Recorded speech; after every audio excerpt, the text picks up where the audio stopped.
Good day, ma'am and sir. I am Cassandra Separes, and today I'll be demonstrating the radiographic routines for the forearm, elbow, and humerus to check for possible fractures, dislocations, or pathologic conditions. So let's begin with the forearm with the clinical indications of trauma, pain, or suspected fractures. The technical considerations are: for the analog, we have 65 to 75 kV, and for the digital, we have 70 to 75 kV, and with the SID of 40 inches or 102 centimeters. So before we start with the radiographic procedure, we need to place a lead apron to protect the patient from unnecessary radiation, and we must not forget to remove any jewelries. So let's start with the AP forearm. So first is that we're going to have the patient sit beside the table and with the patient's arm extended fully and turn the palm upward in a supine position. And first is we have to place the lead marker on the side that we were going to examine, and we have to collimate into 4 sides. So with the long axis of the body or the forearm parallel to the long axis of the IR, and for the central ray is that it needs to be perpendicular with the IR and pointed towards the midpoint of the forearm, and then expose. And for the next routine is the lateral forearm. So all we have to do is to bend the elbow of the patient at 90 degrees with the thumb facing up. This produces a lateral projection where the radius and ulna are superimposed, showing accurate bone relationships. So for the part of the body should be perpendicular to the long axis of the IR, and the central ray should be at the middle or at the mid forearm, and should be collimated at the 4 sides. And do not forget the lead marker to identify the proper side of the examination, and expose. So for the next projection is the elbow. We will perform the elbow for patients with clinical indications of trauma, pain, and swelling to assess the bone alignment and joint spaces. So we will start with the AP elbow.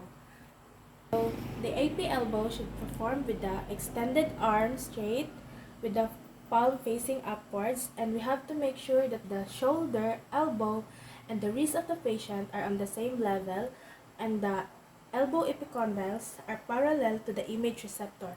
This ensures that there are no rotation and provides true AP view, showing the joint spaces open and bones properly aligned. And for the part position, we need to make sure that the long axis of the elbow is perpendicular to the long axis of the IR, and for the collimation is that we needed to collimate to the 4 sides, and the central ray should be perpendicular to the IR, facing at the midpoint of the elbow. And let's not forget the lead marker for proper identification, and expose. If the patient can fully extend their arm, we will do a partial flexion position to still visualize the both distal humerus and proximal forearm. So this projection is used when the patient cannot fully extend their elbow due to the injury or pain. So we will take 2 exposures, one with the forearm resting on the IR, and the central ray is still pointed at the mid elbow joint.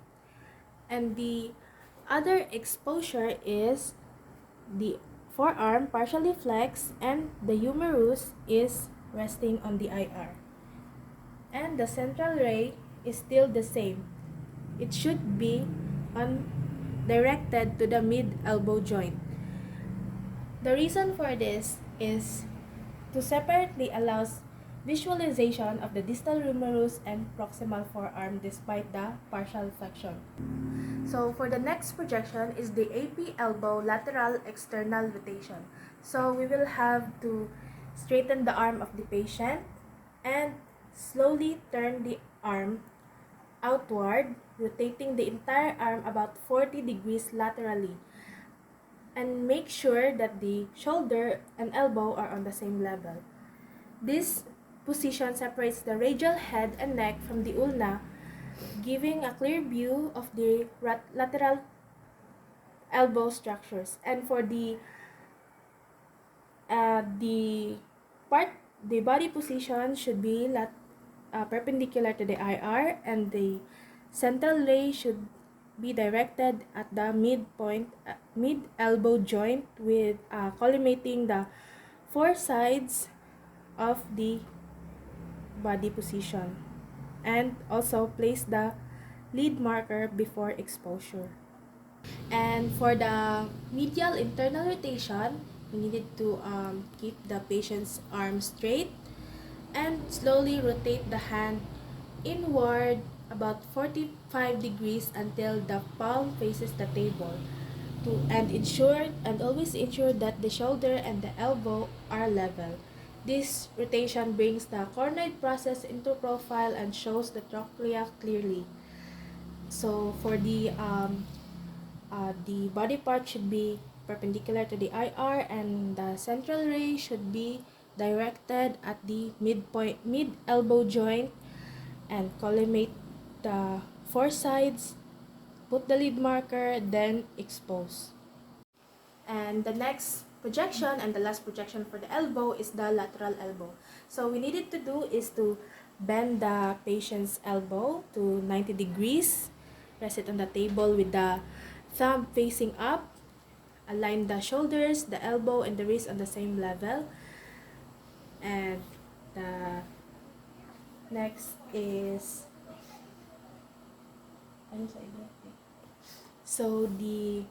for the CR or the central ray, it should be perpendicular to the IR. Place the lead marker for proper identification, and the CR should be still at the mid elbow joint. Collimate at all four sides, put the lead marker, and expose. So the next radiographic routine that we will be performing is the humerus.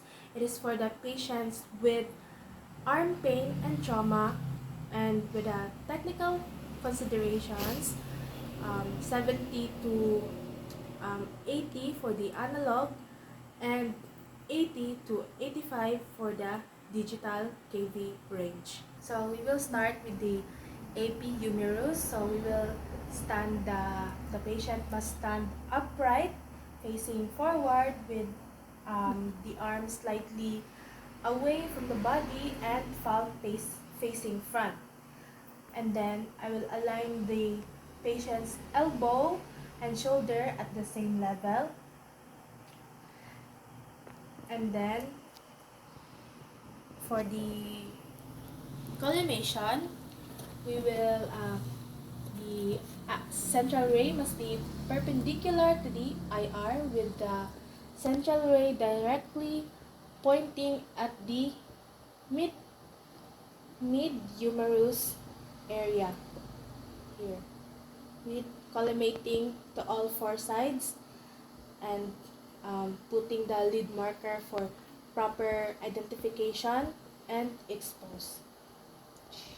The next projection is the lateral humerus, and we will start with the mediolateral projection.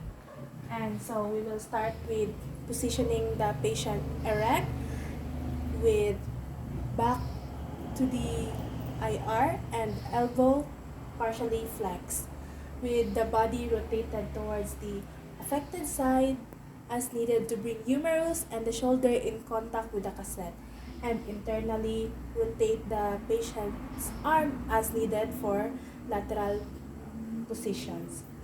And for the central ray is we needed to collimate to all four sides, and then The central ray must be perpendicular to the IR and directly at the midpoint of the humerus. And also place the lead marker before exposure. And for the lateral medial position is the patient must be in a erect position with back to the IR and elbow partially flexed. So with the body rotated towards the affected side as needed, bring the humerus and the shoulder in contact with the cassette. And internally rotate the patient's arm as needed for lateral position. And for the central ray, we will collimate with the all four sides to properly visualize the part that we will be examining, and the central ray must be perpendicular to the IR. Place the lead marker before exposing and direct the central ray to the midpoint of the humerus, and then expose. And that would be all for the radiographic positioning of the forearm, elbow, and the humerus. Thank you.